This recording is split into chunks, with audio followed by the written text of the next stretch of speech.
શ્રી રામ મિત્રો, કેમ છો? મજામાં તો છો? તો સ્વાગત છે ફરીથી તમારું આજે એક નવા વ્લોગમાં. આજે આપણે બનાવવાના છે ભજીયા. તો વ્લોગમાં છેલ્લા સુધી બન્યા રહી ગયો. જો તો આપણે રખોડામાં બનાવશે, તૈયારી થઈ ગઈ છે ફૂલે ફૂલ. જો રાવડું બની ગયું છે, અહીં બટેટાનું બધું બની ગયું છે. આપણે ચિપ્સ બનાવવાની છે અને તેલ પણ મુકાઈ ગયું છે. જો આ બધા ભજીયા પાડવા રેડી થઈ ગયા છે અને આ અમારા બા ભજીયા ખાવા આવી ગયા છે. જો તો ભજીયા ખાવા શિયાળાને તો બહુ મજા આવે છે, એટલે ભજીયા બનાવવા મળ્યા છે. તેલ ભજીયા એવું નથી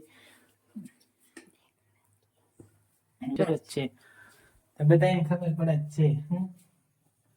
જો અમારા બાપ મળ્યા છે પાડવા ભજીયા. કાંઈ ન થાય. કેમ દાંત આવે છે નકરા? કાંઈ ન છે ભાઈ. જો ભજીયા મળ્યા છે પડવા, આપણે તેલ આવી ગયું છે. પાપડ હારે તળવાના છે. તો જો ડુંગળીના ભજીયા છે. બીજા શેના છે? ડુંગળી મરચા ને કોથમરી ના ભજીયા છે. હાલો બધા ભજીયા ખાવા જોઈએ, તૈયાર થાય છે. જો આપણે ઉના ખાવાના છે. બાજુ ભજીયા તળે છે.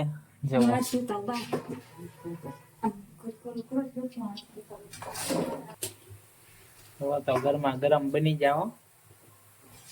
બેસ્ટ કાચી આંબલીની ચટણી બનાવી, ઘરે બનાવી. ચટણી બની ગઈ છે. જો ભજીયા હવે ભજીયા થઈ ગયા છે તૈયાર. તો આપણે કાઢી લેવી બાળા. આવી ગઈ ભજીયા ખાવા. ડીશ લઈને આવી હતો ભજીયા ખાવા. ઉતાવળી થઈ ગઈ છે ભજીયા ખાવાના. હવે તો બરોબર ના સડી જશે, તો આ બધા ઉતારી લેવી.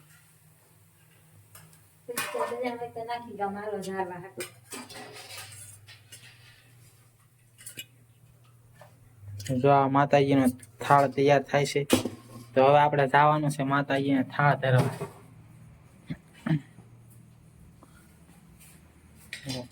ચટણી પણ બની ગઈ છે.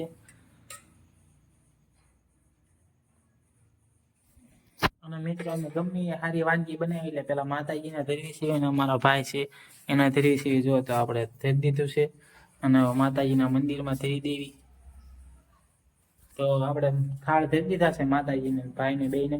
તો આપણે ખાવા બેસવાનું છે. ભજીયા તૈયાર થઈ જાય એટલે તો હાલો બધા ભજીયા ખાવા. તો જોઈએ કહો તો આપણે એક ઘાણ બની ગયો છે અને હવે એક ઘાણ તૈયાર થાય છે, એટલે આપણે જવાનું છે ભજીયા ખાવા.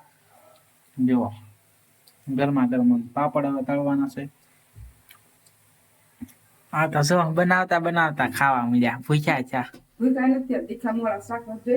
ઠીક શાખો છો એમ ને? હા એમ પછી સ્વાદ બદલી જાય, લોટ નો નખાય વધારે. કા